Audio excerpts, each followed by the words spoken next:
সর্বশেষ যে ব্যক্তি জাহান্নাম থেকে মুক্তি লাভ করবে তাকে আল্লাহ পাক বলবেন, ফেরেশতাদেরকে বলবেন, ও আমার ফেরেশতারা, আমার এই বান্দাকে জান্নাত এবং জাহান্নামের মাঝখানে রেখে দাও। জান্নাত এবং জাহান্নামের মাঝখানে লোকটি যখন থাকার জায়গা পাবে, সে জান্নাতের দিকে তাকায়া দেখবে আর কাঁদতে থাকবে। আল্লাহ পাক জিজ্ঞেস করবেন, বান্দারে, যুগের পর যুগ ধরে জাহান্নামে কেঁদেছ, আমি রব্বুল আলামিন জাহান্নাম মাফ করে দিয়া জান্নাত জাহান্নামের মাঝখানে রেখে দিয়েছি, আযাব থেকে তো বেঁচে গেছো, এখন কান্দো কেন? লোকটি বলবে, রব্বুল আলামিন কান্দি এই কারণে, জাহান্নাম থেকে মাফ করেছো, তোমার শুকরিয়া আদায় করি। জান্নাত তো আমার কপালে নাই, কিসমতে নাই, কিন্তু জান্নাত আমি এখান থেকে দেখতে পাচ্ছি, জান্নাতের সুঘ্রাণ আমার নাকে আসতেছে, কপালে নাই যাওয়ার। আমি কাঁদি এই জন্য, তুমি যদি মেহেরবানি করে আমাকে জান্নাতের দরজার কাছে একটু দাঁড় করায় দিতা, প্রাণ ভরে তোমার জান্নাতের দৃশ্যটা একটু দেখতাম। আল্লাহ পাক তার আরজি পূরণ করবেন, বলবেন, যাও, ফেরেশতাদের বলবেন, এর জান্নাতের দরজার কাছে দাঁড় করায় দাও। জান্নাতের দরজার কাছে দাঁড়িয়ে লোকটি আবার কান্না শুরু করবে। আল্লাহ পাক প্রশ্ন করবেন, এবার কান্দো কেন? লোকটি বলবে, রব্বুল আলামিন কান্দি এই কারণে, জান্নাতের এই দরজায় দাঁড়ায়া জান্নাতের অফুরন্ত নেয়ামত কিছুই ভালো করে দেখা যায় না, শুধু অল্প জায়গা দেখি। যদি তুমি আমারে দয়া করে জান্নাতের মাঝখানে দাঁড় করায় দিতা, চতুর্দিকে তাকায়া তাকায়া দেখা কলিজারে ঠান্ডা বানাইতাম। তবে আমি ওয়াদা করি, জান্নাতের কোনো নাজ নেয়ামত, কোনো ফল আমি খাবো না, ধরবো না, সইব না। একটুখানি মেহেরবানি করে মাঝখানে দাঁড় করাইয়া দাও, জান্নারে ঠান্ডা করি। আল্লাহ রব্বুল আলামিন ফেরেশতাদের বলবেন, আমার এই বান্দারে জান্নাতের মাঝখানে দাঁড় করাইয়া দে। আল্লাহর নবী বলেন, জান্নাতের মাঝখানে দাঁড়িয়ে লোকটি আগের চাইতে আরো জোরে চিৎকার মেরে কাঁদতে থাকবে। আল্লাহ পাক বলবেন, বান্দারে কি হলো তোর? দরজার কাছে আসতে চাইছিলে, আইনা দিলাম। আবার এবার মাঝখানে আসতে চাইছো, তাও এনে দিয়েছি, আবার কান্দো কেন? লোকটি বলবে, রব্বুল আলামিন এবার কান্দি এই জন্যে, তুমি যখন দয়া করে একটিবার জান্নাতের মাঝখানে এনে আমাকে দাঁড় করায় দিয়েছো, তুমি রহমান রহিম গফুরুর রহিম, এই জান্নাত থেকে আবার আর বাইর করে দিও না। আল্লাহ রাব্বুল আলামিন বলবেন, ও আমার বান্দারে, আমার এই জান্নাত তোর খুব পছন্দ হয়েছে নাকি? লোকটি বলবে, রব্বুল আলামিন কলিজা ঠান্ডা হয়ে গেছে, ভাবতেও পারি না এই জান্নাত এত সুন্দর। আল্লাহ পাক বলবেন, বান্দারে, এরকম একটি নয়, দুইটা নয়, তোর জন্য আমি 10টা জান্নাত এরকম রিজার্ভ করে রাখছি। সুবহানাল্লাহ। আল্লাহ পাককে ভয় করে পৃথিবীর সমস্ত পাপ থেকে যারা নিজেকে রক্ষা করবে, আল্লাহ তাদের জন্য এই জান্নাত রেখে দিয়েছেন। সুবহানাল্লাহ। সেই জান্নাতের রিসিপশন আপনারা আন্দাজ করতে পারবেন না, রিসিপশন কারে কয়। কি এর প্রধানমন্ত্রী আর প্রেসিডেন্ট, 4-5টা পুলিশ আর আর্মি এসে একটা ফট করে সেলুট মারলো, বা শেষ হয়ে গেল, এরকম না। জান্নাতীদেরকে রিসিপশন দেওয়া হবে।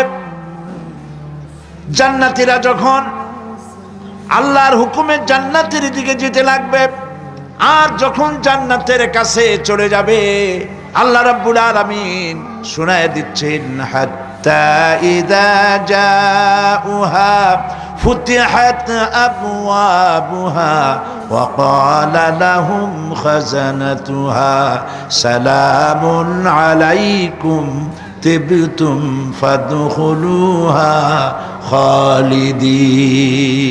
সুবহানাল্লাহ।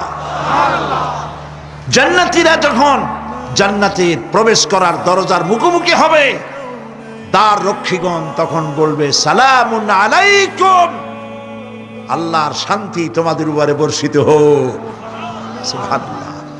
দুনিয়ার টাটকা টাটকা সুখগুলি 2 পা দিয়ে ঠেলে দিয়েছো, টাটকা সুখগুলি গ্রহণ করো নাই, হারাম খাও নাই, আল্লাহর দ্বীন কায়েমের জন্য রক্ত দিয়েছো, জীবন দিয়েছো, কষ্ট করেছো, আল্লাহকে ভয় করেছো, আমাদের সালাম গ্রহণ করো, জান্নাতের মধ্যে ঢুকে যাও চিরকালের জন্য। সুবহানাল্লাহ।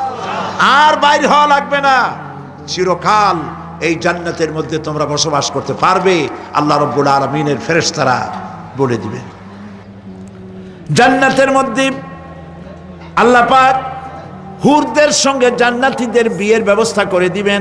কোরআনে কারিমে আল্লাহ পাক বলেন, মুত্তাকিইনা আলা সুরুজিম মাসফুফাতিন ওয়া যাওয়াজনাহুম বিহুরিন ঈন। সামনাসামনি ভাবে সাজানো সারি সারি আসন সমূহের উপর তারা ঠেস লাগায় বসে থাকবে, আর আল্লাহ রাব্বুল আলামিন হুরদের সাথে জান্নাতীদের বিয়ের ব্যবস্থা করে দিবেন। যেসব হুরের সঙ্গে বিয়ে হবে তাদের আল্লাহ পাক বিবরণ দিচ্ছেন কি রকম হবে তারা। লাম ইয়াতমিসহুন্না ইনসুন ওয়ালা জান। এর পূর্বে জিন এবং ইনসান এদেরকে কেউ স্পর্শ করে নাই। কি রকম তারা?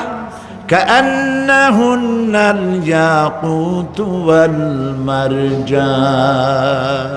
যেমন ঝিনুকের ভিতরে মণিমুক্তা থাকে, এইভাবে আল্লাহ পাক তাদেরকে পবিত্র করে রেখে দিয়েছেন। আমার প্রিয় ভাইরা, আল্লাহ রাব্বুল আলামিন কোরআনে কারীমের ভিতরে বলেছেন, ফাবিআইয়ি আলা'i রাব্বিকুমা তুকাদ্দিবান। জান্নাত দান করে আল্লাহ পাক এবার জান্নাতীদেরকে সম্বোধন করে বলবেন, ইয়া ইবাদি লা খাউফুন আলাইকুমুল ইয়াওমা ওয়ালা আনতুম তাহজানুন। হে আমার বান্দারা, লা খাউফুন আলাইকুমুল ইয়াওম, আজ আর কোনো ভয় নাই। সুবহানাল্লাহ, সুবহানাল্লাহ। আজ আর কোনো ভয় নাই, কোনো চিন্তাও নাই, আরামে এই জান্নাতের মধ্যে বসবাস করো। এরপরে আল্লাহ পাক জিজ্ঞেস করবেন, ও আমার জান্নাতীরা, আমি যেসব ওয়াদা করছিলাম আমার ওয়াদা মোতাবেক সমস্ত নিয়ামত পেয়েছো? তারা বলবে, হ্যাঁ পেয়েছি, সব নিয়ামত আপনার ওয়াদা মোতাবেক সব পেয়েছি। আল্লাহ রাব্বুল আলামিন বলবেন, সব পাও নাই, ওয়ালাদাইনা মাজিদ, আমার কাছে আরো বেশি আছে। সুবহানাল্লাহ, আমার কাছে আরো বেশি আছে। জান্নাতীরা বুঝবে না সে আরো বেশিটা কি, এর থেকে আর বেশি কি। প্রিয় ভাই সব, নবী করিম সাল্লাল্লাহু আলাইহি সাল্লাম বলেছেন, জান্নাতের সুখ আর শান্তি কোন চোখ নাই যা দেখেছে, যা কোন অন্তঃকরণ নাই যা কল্পনা করতে পেরেছে। এই জান্নাত মুত্তাকিদের জন্য আল্লাহ রাখছেন। সুবহানাল্লাহ। জান্নাতীরা ভাবতেও পারবে না সেই নিয়ামতগুলি কি। প্রিয় ভাই সব, সেই মুহূর্তে আল্লাহর নবী মুহাম্মদুর রাসূলুল্লাহ সাল্লাল্লাহু আলাইহি ওয়াসাল্লাম বলবেন, রব্বুল আলামিন, আমার উম্মতেরা জান্নাতীরা বুঝতে পারে নাই আপনার কাছে কি নিয়ামত আরো বেশি আছে। আমার এই উম্মতেরা জান্নাতীরা আপনার ওয়াদা মোতাবেক সব পেয়েছে, কিন্তু একটি জিনিস এখনো তাদের কিসমতে হয় নাই।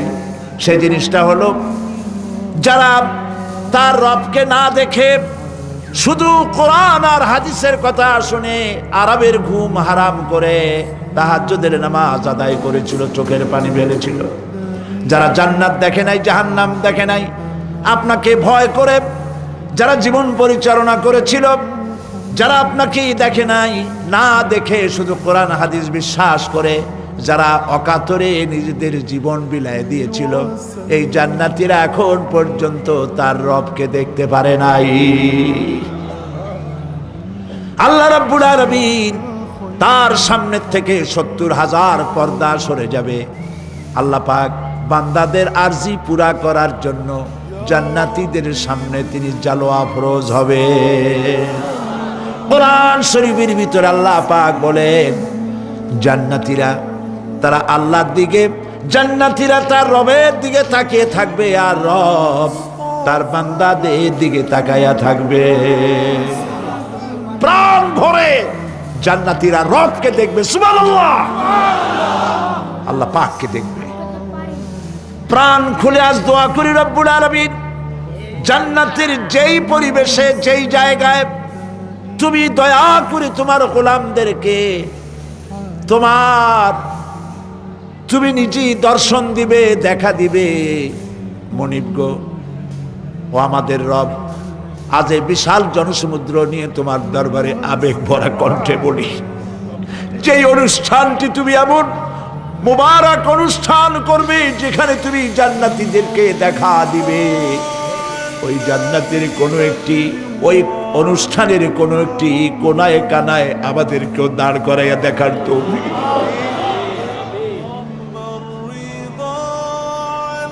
ভাই সব, আল্লাহ রাব্বুল আলামিন মানুষের সামনে এত সব নিয়ামত রেখেছেন, এই জান্নাত দান করবেন। এরপরে আল্লাহ রাব্বুল আলামিন কোরআনে কারীমের মধ্যে বলেছেন, রব্বিস সামাওয়াতি ওয়াল আরদি ওয়া মা বাইনাহুমার রাহমানি লা ইয়ামলিকুনা মিনহু খিতাবা। এসব পুরস্কার রয়েছে তোমাদের সেই রবের পক্ষ থেকে যিনি আকাশ আর জমিনের মালিক। সুবহানাল্লাহ বলবেন না? যার সামনে কথা বলার ক্ষমতা কারো হবে না।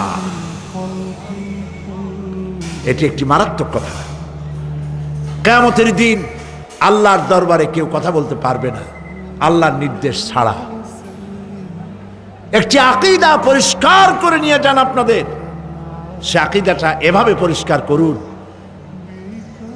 কোন পীর সাহেব, কোন খাজা বাবা, কোন মাওলানা, কোন মুহাদ্দিস, কোন বুজুর্গ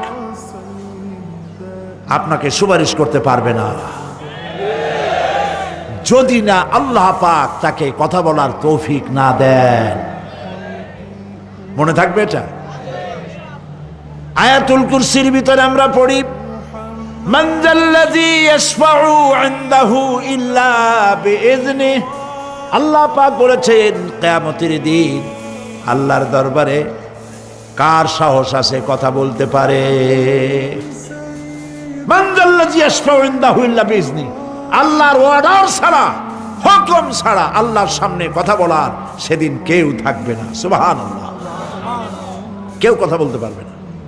সুপারিশ করতে হবে আল্লাহ যারে বলেন তুমি করো, অমুকের জন্য করো, সেই ব্যক্তি শুধু তার জন্যই করতে পারবে, আর কেউ কথা বলতে পারবে না। সেই কঠিন হাসরের ময়দান, যেদিন শুধুমাত্র আল্লাহ পাক কথা বলবেন, আর যারে বলতে বলবেন সেই কেবলমাত্র বলতে পারবে। সুপারিশ এটি